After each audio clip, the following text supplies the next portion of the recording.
एक गांव में गोपाल नाम का एक किसान रहा करता था। उसके पास जो जमीन थी वो उसमें अलग अलग फसल उगाया करता था। उसके पास एक बैल थी जिससे वो खेत में हल चलाता था और बैलगाड़ी में कभी कभी बांध देता था। बैल सारा दिन काम करके थक जाता था। कभी कभी उसे अपने मालिक पर बहुत गुस्सा आता था, पर कुछ नहीं कर सकता था। वो सोचता था कि एक दिन उसका भी समय बदलेगा। एक दिन अचानक उसके मालिक ने अपने साथ शहर से एक गधा खरीद के ले आए और बैल के साथ उसे भी बांध दिया। गधा बैल के साथ बात करके दोस्ती करना चाहता था। वो उससे कहने लगा, हमारे मालिक तुम्हें अच्छे से देखते हैं। गधे की बात सुनकर बैल दुखी हो गया और अपना सारा हाल सुनाने लगा। ये सुनकर गधे ने कहा, अगर तुम्हें काम से बचना है तो मैं एक उपाय देता हूँ। इसी बात का वो इंतजार कर रहा था कि कोई उसे काम से बचने का उपाय दे। तुम खाना पीना छोड़ दो और बीमार होने का नाटक करो। इससे मालिक तुम्हें कोई काम नहीं देंगे।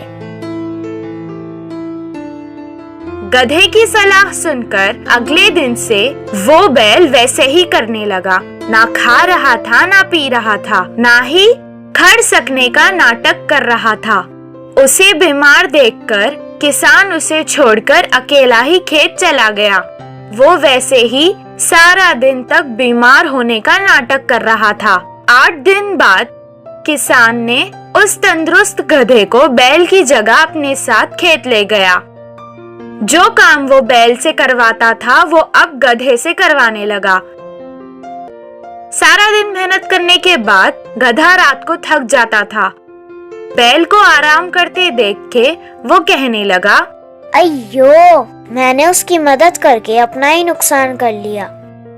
बचने के लिए कुछ उपाय सोचना पड़ेगा। सारी रात वो यही सोचता रहा।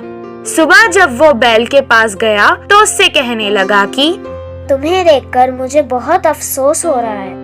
तुमसे आजकल कुछ काम नहीं होने के कारण तुम हमारे मालिक पर बोझ बनते जा रहे हो। मैंने कल मालिक को बात करते सुना था कि वो तुम्हें अब पशुशाला बेच रहे हैं।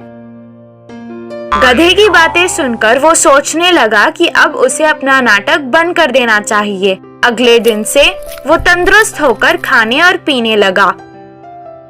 उसे तंदुरुस्त देखकर किसान उसे अपने साथ खेत ले गया।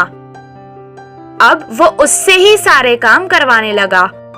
इससे गधे को आराम हो गया। इस कहानी से हमें ये शिक्षा मिलती है कि कभी कभी किसी को सलाह देने से भी हमें परेशानी हो सकती है।